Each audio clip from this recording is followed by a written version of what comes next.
So let me switch gear now, and I'm going to talk about my proposal and talking about, the very fine details of the issue of physicality as I see it. Right, first of all, that a very simple observation is that physicality is a closed loop. What do I mean by that? You can only justify something being physical by assuming that physicality is as you believe it is. If I say to you, is that door physical? And you go up and you knock on it and you say, yeah, it's physical. And I say, well, why is it physical? Give me some explanation that doesn't require you to already assume it, to take your own paradigm for granted. To me, I don't think you can do that, because you already have to kind of take physicality for granted. You already have to take the materialistic paradigm for granted. What I'm not saying that you're believing that the door is physical. What I'm saying is that your concept of physicality is reinforcing your belief in the physicality itself. And when I ask you, what does it mean for something to be physical, you always have to refer back to the fact of physicality. That's called incompleteness. And what it basically means is that it's self-referential.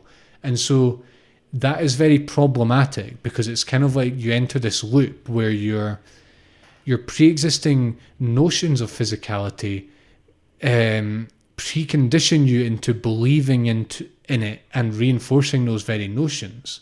Now, what I'm not saying with this, I'm not using that as a way to discredit the materialistic paradigm. What I'm showing you is the nature of how belief and how reinterpretation works, right? And I want you to be aware of that, not just in this example, but in all examples, that when you have a concept of how something is, it's very difficult to question that concept, because to question the concept, the only way to do that is to let go of the concept as you know it.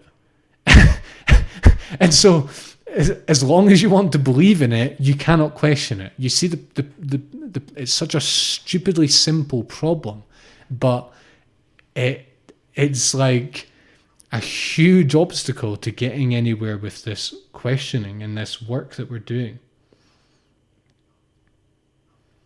So there's another very important point I want to make, which is part of my proposal, is that life appears to be physical, right? Because that's how it works. And I've described that in very simple and concrete ways for you. And if it didn't, you couldn't live your life as you do. If it didn't work that way, you couldn't live your life as you do.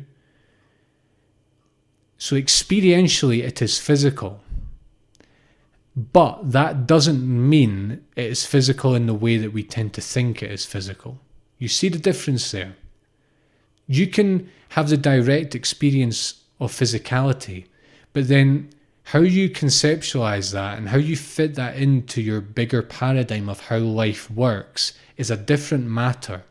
I can have the same experience of the physical world around me as you do, but then, that doesn't mean I believe materialism is absolutely true in all circumstances, and you might. And that difference is huge, you see. So what I'm saying is I'm giving credence to our experience of life, which is that undoubtedly that it's physical. However, what I'm saying is watch for how you generalize that, and watch for how you extrapolate that into realms that you cannot actually know. For the external world thing is a good example. I explained in detail last week why you cannot assume automatically that an external world exists, and that is an assumption. And so how can you assume that a physical external world exists, right? Because that's an even bigger assumption to make.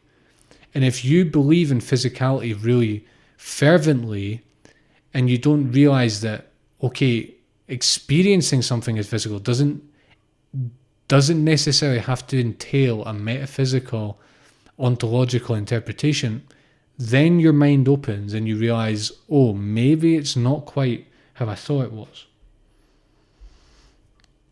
Another simple observation that I alluded to earlier is that clearly our experience of physicality, which I've given a lot of credence to, and I've said that regardless of what we believe the world to be, we do experience our present experience, the present experience of the world that we have. It appears physical, we can't deny that. But clearly our experience of physicality is kind of an illusion, because as I said to you, the physical matter around us is 99% empty space. It certainly doesn't look like that, does it? It doesn't look empty at all. It looks completely,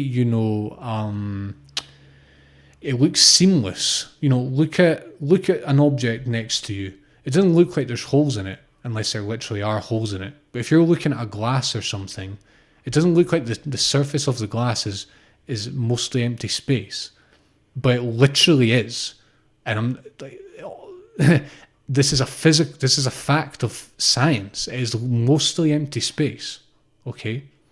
So clearly your experience of it being seamless and being, a smooth surface, and of it being, this kind of limited object is an illusion, not in a sort of like in some kind of suspicious way, but it's like there's more to it than just how we experience it. Maybe our experience is just very oversimplified, and our nervous system processes things in a way that makes it simple for us, but the reality behind it is much more complicated.